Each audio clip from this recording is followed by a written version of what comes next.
ஓம் சாந்தி 11/9/2025. இனிமையான குழந்தைகளே, நீங்கள் முழு உலகத்தின் உண்மையிலும் உண்மையான நண்பர்கள். உங்களுக்கு யாரிடமும் பகைமை இருக்கக்கூடாது. கேள்வி: நீங்கள் ஆன்மீக இராணுவத்தினர். உங்களுக்கு தந்தை மூலமாக கிடைத்திருக்கும் எந்த ஒரு உத்தரவை அமலுக்கு கொண்டு வர வேண்டும். பதில்: பேட்ஜை எப்போதும் அணிந்திருங்கள் என்று உங்களுக்கு டைரக்ஷன் கிடைத்திருக்கிறது. யாராவது இது என்ன, நீங்கள் யார் என்று கேட்டால், நாங்கள் முழு உலகத்திலிருந்து காம அக்னியை அணைக்கும் தீயணைப்பு படை என்று கூறுங்கள். இச்சமயம் முழு உலகத்திலும் காமத்தீ பிடித்துள்ளது. இப்பொழுது தூய்மையாகுங்கள், தெய்வீக குணங்களை தாரணை செய்யுங்கள். அப்பொழுது படகு கரையேறிவிடும் என்று நாங்கள் அனைவருக்கும் செய்தி அளிக்கிறோம். ஓம் சாந்தி. இனிமையிலும் இனிமையான ஆன்மீக குழந்தைகள் சகஜ நினைவில் உடலை வருத்தி அமர்ந்துள்ளார்கள். ஒரு சிலருக்கு கடினமாக படுகிறது. நாம் இறுக்கமாக அல்லது கண்டிப்பாக அமர வேண்டும் என்று நிறைய பேர் குழம்புகிறார்கள். இப்படி எந்த ஒரு விஷயமும் இல்லை. எப்படி வேண்டுமானாலும் அமருங்கள் என்று தந்தை கூறுகிறார். தந்தையை நினைவு மட்டும் செய்ய வேண்டும். இதில் கடினமான விஷயங்கள் எதுவும் கிடையாது. அந்த அடயோகிகள் இது போல கால்களை இறுக்கமாக, சரீரத்தை வலுக்கட்டாயப்படுத்தி அமர்கிறார்கள். கால் மீது கால் உயர்த்தி வைத்துக் கொண்டு நிற்கிறார்கள். இங்கோ ஓய்வாக அமருங்கள் என்று தந்தை கூறுகிறார். தந்தை மற்றும் 84 பிறவியின் சக்கரத்தை நினைவு செய்யுங்கள். இது இருப்பதே சுலபமான நினைவாக. எழுந்தாலும் அமர்ந்தாலும் புத்தியில் பாபா இருக்க வேண்டும். பாருங்கள், இந்த சிறிய குழந்தை தந்தைக்கு பக்கத்தில் அமர்ந்துள்ளார். இவருடைய புத்தியில் தாய் தந்தை தான் நினைவில் இருப்பார். நீங்கள் கூட குழந்தைகள் தானே. தந்தையை நினைவு செய்வதோ மிகவும் சுலபமாகும். நாம் பாபாவின் குழந்தைகள். பாபாவிடம் இருந்துதான் ஆஸ்தியை பெற வேண்டும். ஷரீர நிர்வாகத்தின் பொருட்டு இல்லற காரியங்களில் தாராளமாக இருங்கள். மற்றவர்களின் நினைவை மட்டும் புத்தியிலிருந்து நீக்கிவிடுங்கள். ஒரு சிலர் ஹனுமானை, ஒரு சிலர் மற்றொருவரை, சாது ஆகியோரை நினைவு செய்து கொண்டிருந்தீர்கள். அந்த நினைவை விட்டுவிட வேண்டும். நினைவு செய்கிறார்கள் அல்லவா? பூஜைக்காக பூஜாரி கோவிலுக்கு செல்ல வேண்டியிருக்கிறது. இதில் எங்குமே செல்ல வேண்டிய அவசியம் இல்லை. யாரை சந்தித்தாலும் தந்தையாகிய என் ஒருவனை நினைவு செய்யுங்கள் என்று சிவபாபா கூறுகிறார் என்பதை கூறுங்கள். சிவபாபாவோ நிராகாரமானவர். அவசியம் அவர் சாக்காரத்தில்தான் வந்து என் ஒருவனை நினைவு செய்யுங்கள் என்று கூறுகிறார். நான் பதீத பாவனன் ஆவேன். இது சரியான வார்த்தை அல்லவா? என்னை நினைவு செய்யுங்கள் என்று பாபா கூறுகிறார். நீங்கள் அனைவரும் பதீதமாக உள்ளீர்கள். இது பதீதமான தமோ பிரதான உலகமாகும். எனவே எந்த ஒரு தேகதாரியையும் நினைவு செய்யாதீர்கள் என்று பாபா கூறுகிறார். இது நல்ல விஷயம் அல்லவா? எந்த ஒரு குரு ஆகியோருக்கு மகிமை செய்வதில்லை. என்னை மட்டும் நினைவு செய்தீர்கள் என்றால் உங்களுடைய பாவங்கள் நீங்கி போகும் என்று தந்தை கூறுகிறார்.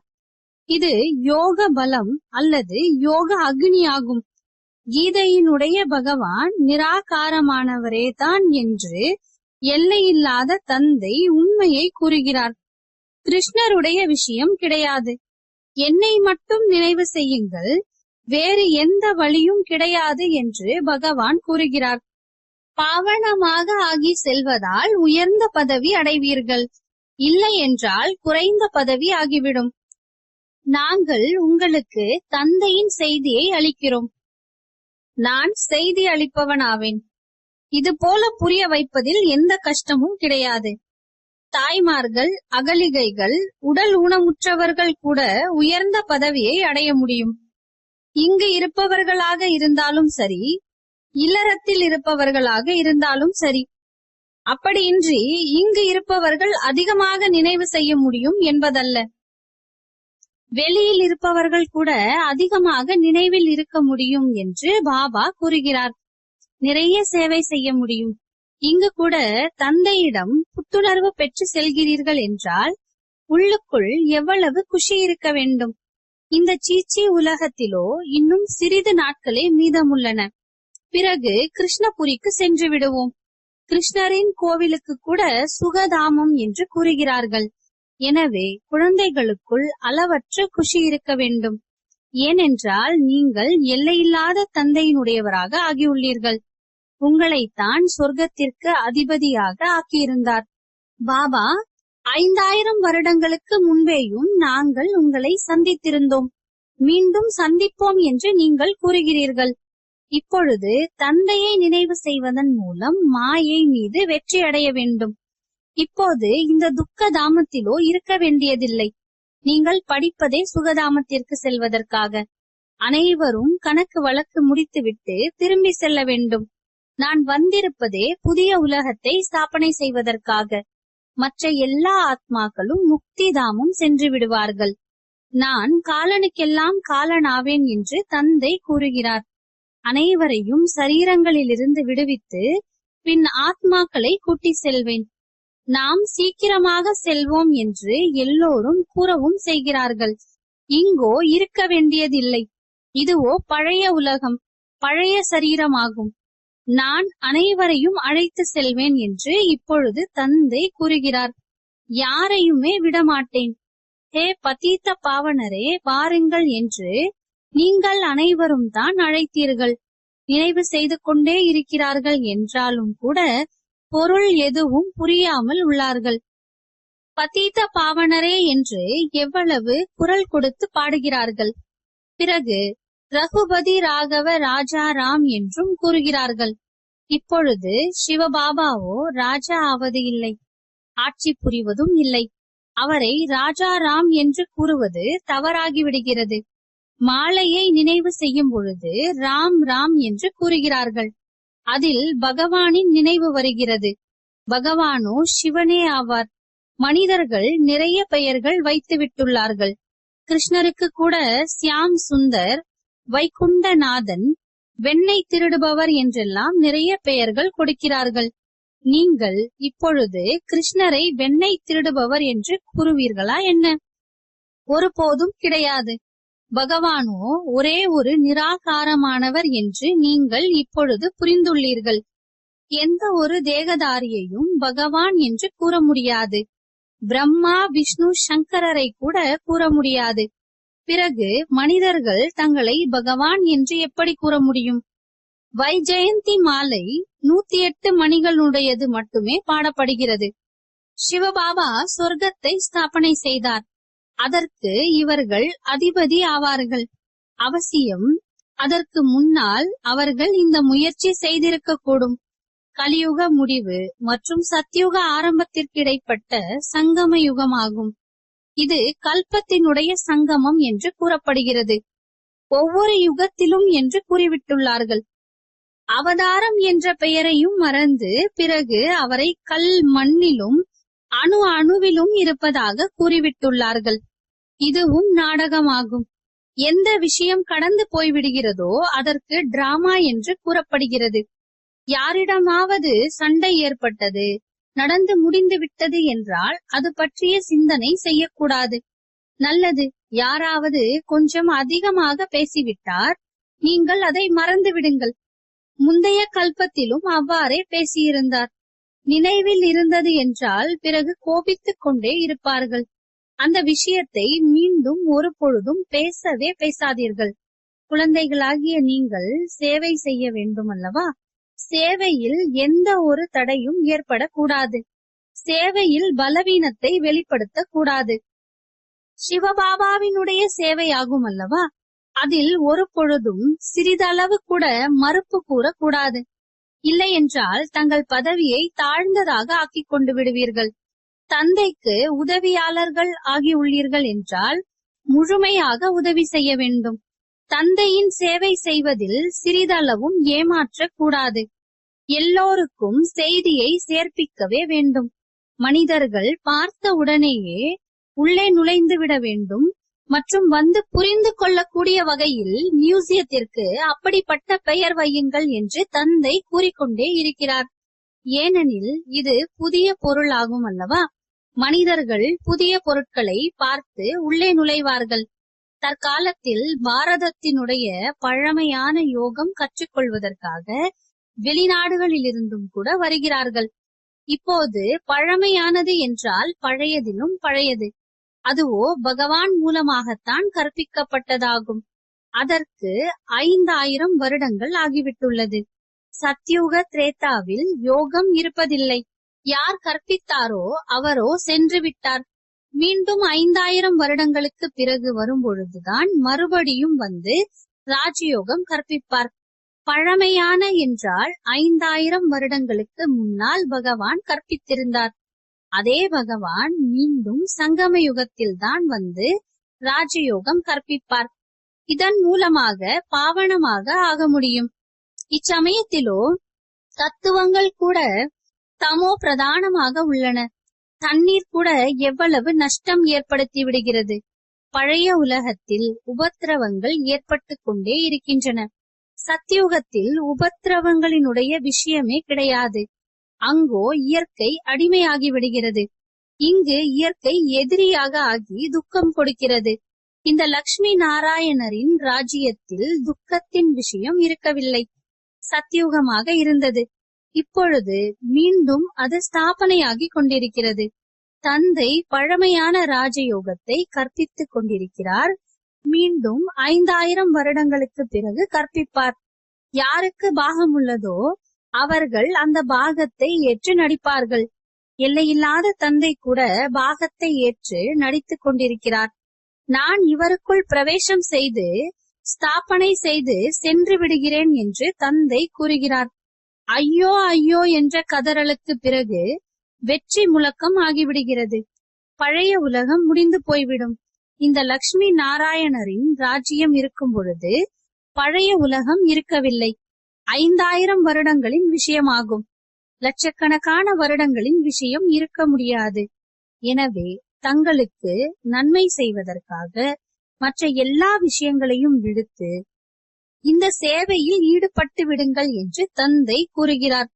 கோபித்துக் கொண்டு சேவையில் ஏமாற்ற கூடாது. இது ஈஸ்வரிய சேவையாகும். மாயையின் புயல்கள் நிறைய வரும். ஆனால் தந்தையின் ஈஸ்வரிய சேவையில் ஏமாற்ற கூடாது. தந்தை சேவையின் பொருட்டு உத்தரவுகளோ அளித்துக் கொண்டே இருக்கிறார். நண்பர்கள், உறவினர்கள் ஆகியோர் யார் வந்தாலும் அனைவருக்கும் உண்மையான நண்பர்கள் நீங்களே ஆவீர்கள். பிரம்மா குமார் குமாரிகள் ஆகிய நீங்கள் முழு உலகத்தின் நண்பர்கள் ஆவீர்கள். ஏனெனில் நீங்கள் தந்தைக்கு உதவி செய்பவர்கள். நண்பர்களுக்குள் எந்த ஒரு பகைமையும் கூட இருக்கக்கூடாது. ஏதாவது விஷயம் வெளிவந்தால் சிவபாபாவை நினைவு செய்யுங்கள் என்று கூறுங்கள். தந்தையின் ஸ்ரீமத் படி ஈடுபட்டு விட வேண்டும். இல்லை என்றால் தங்களுக்கே நஷ்டம் ஏற்படுத்தி கொண்டு விடுவார்கள். ரயில் வண்டியில் நீங்கள் வருகிறீர்கள் என்றால் அங்கோ எல்லோரும் சுதந்திரமாக இருப்பார்கள். சேவைக்கு மிக நல்ல வாய்ப்பு இருக்கும். பேட்ஜ் என்பதோ மிகவும் நல்ல பொருளாகும். ஒவ்வொருவரும் அணிந்திருக்க வேண்டும். யாராவது நீங்கள் யார் என்று கேட்டால் நாங்கள் தீயணைப்பு படையினர் என்று கூறுங்கள். தீயை அணைப்பதற்கு அங்கு தீயணைப்பு படை இருக்கிறதல்லவா. எனவே இச்சமயம் முழு சிருஷ்டியில் காமத்தீயில் எல்லோருமே எரிந்து விட்டுள்ளார்கள். காமம் என்ற மகா எதிரி மீது வெற்றி அடையுங்கள் என்று இப்பொழுது தந்தை கூறுகிறார். தந்தையை நினைவு செய்யுங்கள், தூய்மையாகுங்கள், தெய்வீக குணங்களை தாரணை செய்யுங்கள். அப்பொழுது படகு கரையேறிவிடும். இந்த பேட்ஜ் ஸ்ரீமத் மூலமாகத்தானே வடிவமைக்கப்பட்டுள்ளது. மிகவும் குறைவான குழந்தைகளே பேட்ஜ் மூலம் சேவை செய்கிறார்கள். பாபா முரளியில் எவ்வளவு புரிய வைத்துக் கொண்டே இருக்கிறார். ஒவ்வொரு பிராமணரிடமும் இந்த பேட்ஜ் இருக்க வேண்டும். யாரை சந்தித்தாலும் அவருக்கு இதை வைத்து புரிய வைக்க வேண்டும். இவர் பாபா ஆவார், இவரை நினைவு செய்ய வேண்டும். நாம் சாக்காரத்திற்கு மகிமை செய்வதில்லை. அனைவருக்கும் சத்கதி அளிக்கும் வள்ளல் ஒரே ஒரு நிராகார தந்தையாவார். அவரை நினைவு செய்ய வேண்டும். நினைவின் பலத்தினால்தான் உங்கள் பாவங்கள் நீங்கி போகும். பிறகு கடைசியில் புத்தி எவ்வாறோ அவ்வாறே கதியாகிவிடும். துக்கதாமத்திலிருந்து விடுபட்டு விடுவீர்கள். பிறகு நீங்கள் விஷ்ணுபுரியில் வந்து விடுவீர்கள். எவ்வளவு பெரிய மகிழ்ச்சிகரமான செய்தியாகும். புத்தகங்களை கூட கொடுக்கலாம். கூறுங்கள், நீங்கள் ஏழைகள், அதனால் உங்களுக்கு இலவசமாக தருகிறோம். பணக்காரர்களோ பைசா கொடுக்கவே வேண்டும், ஏனெனில் இதுவோ நிறைய அச்சடிக்க வேண்டியுள்ளது. இது எப்பேற்பட்ட பொருள் என்றால், இதன் மூலம் நீங்கள் ஏழையிலிருந்து உலகின் அதிபதி ஆகிவிடுவீர்கள். விளக்கங்களோ கிடைத்துக் கொண்டே இருக்கின்றன. எந்த தர்மத்தினராக இருந்தாலும் சரி, உண்மையில் நீங்கள் ஆத்மா ஆவீர்கள் என்பதை கூறுங்கள். தன்னை ஆத்மா என்று உணர்ந்து தந்தையை நினைவு செய்யுங்கள். இப்பொழுது விநாசம் எதிரிலேயே உள்ளது. இந்த உலகம் மாறப்போகிறது. சிவபாபாவை நினைவு செய்தீர்கள் என்றால் விஷ்ணுபுரியில் வந்து விடுவீர்கள். இது உங்களுக்கு கோடிக்கணக்கான லட்சக்கணக்கான மதிப்புள்ள பொருளை கொடுக்கிறோம் என்று கூறுங்கள்.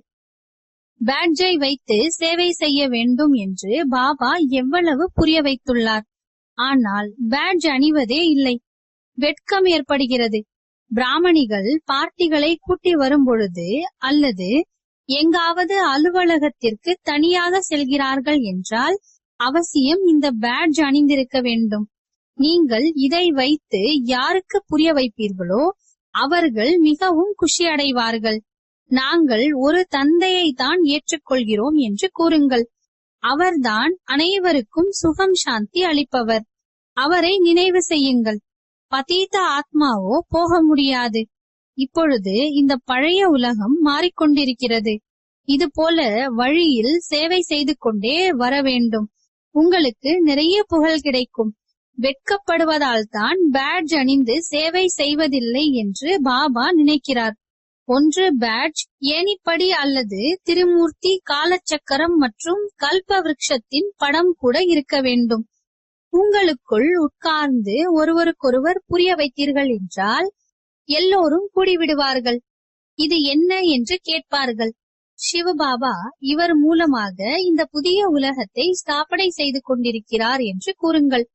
இப்பொழுது என்னை நினைவு செய்யுங்கள், தூய்மையாகுங்கள் என்று தந்தை கூறுகிறார். தூய்மையற்றவர்களோ திரும்பி செல்ல முடியாது. இது போல இனிமையிலும் இனிமையான விஷயங்களை கூற வேண்டும். அப்பொழுது எல்லோரும் குஷியுடன் கேட்பார்கள். ஆனால் யாருடைய புத்தியிலும் பதிவதே இல்லை. சென்டரில் வகுப்பிற்கு செல்கிறீர்கள் என்றாலும் கூட பேட்ஜ் அணிந்திருக்க வேண்டும். ராணுவத்தினருக்கு இங்கு பேட்ஜ் அணியப்பட்டிருக்கும். அவர்களுக்கு எப்போதாவது வெட்கம் ஏற்படுகிறதா என்ன? நீங்கள் கூட ஆன்மீக மிலிட்டரி ஆவீர்கள் அல்லவா? தந்தை டைரக்ஷன் கொடுக்கிறார் என்றால் ஏன் அமலுக்கு கொண்டு வருவதில்லை?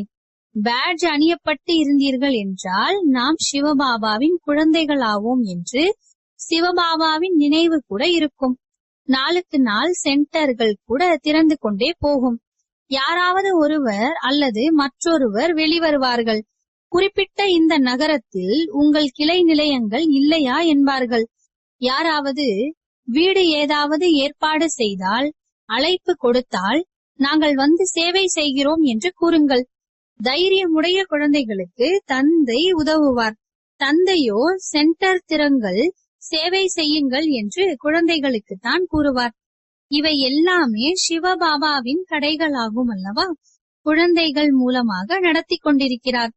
நல்லது. இனிமையிலும் இனிமையான, காணாமல் போய் வெகு காலம் கழித்து கண்டெடுக்கப்பட்ட செல்லமான குழந்தைகளுக்கு தாய் தந்தை பாப் தாதாவின் அன்பு நினைவுகள் மற்றும் காலை வணக்கம். ஆன்மீக குழந்தைகளுக்கு ஆன்மீக தந்தையின் நமஸ்காரம். ஆன்மீக தந்தைக்கு ஆன்மீக குழந்தைகளின் அன்பு நினைவுகள் மற்றும் நமஸ்காரம். தாரணைக்கான முக்கிய சாரம்: ஒரு பொழுதும் தங்களுக்குள் கோபித்துக் கொண்டு சேவையில் ஏமாற்றக்கூடாது. தடை செய்பவராக ஆகக்கூடாது. தங்களது பலவீனத்தை வெளிப்படுத்தக் கூடாது. தந்தைக்கு முழுமையாக உதவியாளர் ஆக வேண்டும். ஒரு பொழுதும் யாரிடமாவது சண்டையிட நேர்ந்தது என்றால் கடந்து போய்விட்டது, அதை பற்றி சிந்தனை செய்யக்கூடாது. யாராவது அளவு மீறி பேசினார் என்றால் அதை மறந்துவிடுங்கள். முந்தைய கல்பத்திலும் அவ்வாறே பேசியிருந்தார்.